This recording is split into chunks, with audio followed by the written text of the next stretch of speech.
दोस्तों, इस समय लगातार हमारी सेना के टैंक पुराने होते जा रहे हैं। इस समय हमारी सेना भारी संख्या में T-72 टैंकों का इस्तेमाल करती है। ये टैंक 70 के दशक के टैंक हैं। इन टैंकों को हमने सोवियत यूनियन के जमाने में खरीदा था और हम देख ही चुके हैं कि रशिया और यूक्रेन के युद्ध में यूक्रेन की सेना ने कैसे कामिकाजी ड्रोनों की मदद से रशिया के इन टैंकों की हालत को खराब किया है। आगे चलकर हमारे साथ ऐसा कुछ ना हो, इसी बात को देखते हुए भारत ने अपने टैंकों के बेड़े को मजबूत बनाने के लिए नेक्स्ट जनरेशन के मेन बैटल टैंक को खुद ही बनाने का फैसला लिया है। इन टैंकों को हम FRCV प्रोजेक्ट के तहत बना रहे हैं और हमारी सेना 1770 की संख्या में इन टैंकों को लेने वाली है और इन टैंकों की मदद से हम T-72 टैंक को पूरी तरीके से रिप्लेस करने वाले हैं। शुरू में इस टैंक के 2 प्रोटोटाइप को बनाकर तैयार किया जाएगा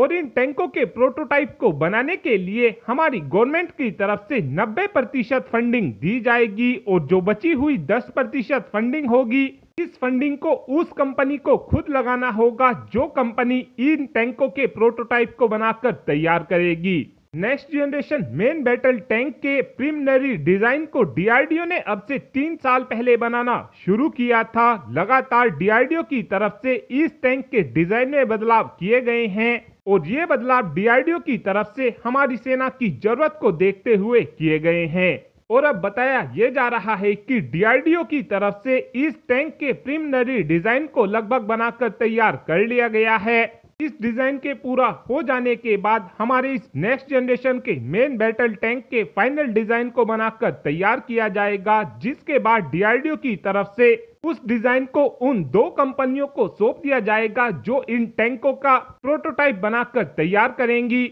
और उम्मीद इस बात की जा रही है कि इन टैंकों के प्रोडक्शन को काफी तेजी से किया जाएगा और इन टैंकों को काफी तेजी से ही बनाकर तैयार किया जाएगा, क्योंकि 2030 से इन टैंकों का प्रोडक्शन शुरू कर दिया जाएगा। हमारे नेक्स्ट जनरेशन के मेन बैटल टैंक की सबसे खास बात यह होने वाली है कि इन टैंकों के अंदर एक्सप्लोजिव रिएक्टिव आर्मर लगा होगा जो इन टैंकों को मॉडर्न थ्रेट से मुकाबला करने में सहायता करेगा। हमारे इन टैंकों की एक खास बात यह भी रहने वाली है कि इन टैंकों के अंदर स्वदेशी इंजन का इस्तेमाल किया जाएगा और इस समय इस इंजन को बनाने में हमारी कंपनियां जोरों शोरों से लगी हुई हैं और प्लानिंग ये भी की गई है कि इस टैंक के अंदर एंटी ड्रोन सिस्टम को भी लगाया जाएगा ताकि दुश्मन देश चाहकर भी अपने कामिकाजी ड्रोनों की मदद से हमारे next generation main battle tank को नुकसान ना पहुंचा सके। जिस समय इस टैंक को प्रोडक्शन में भेजा जाएगा, उस समय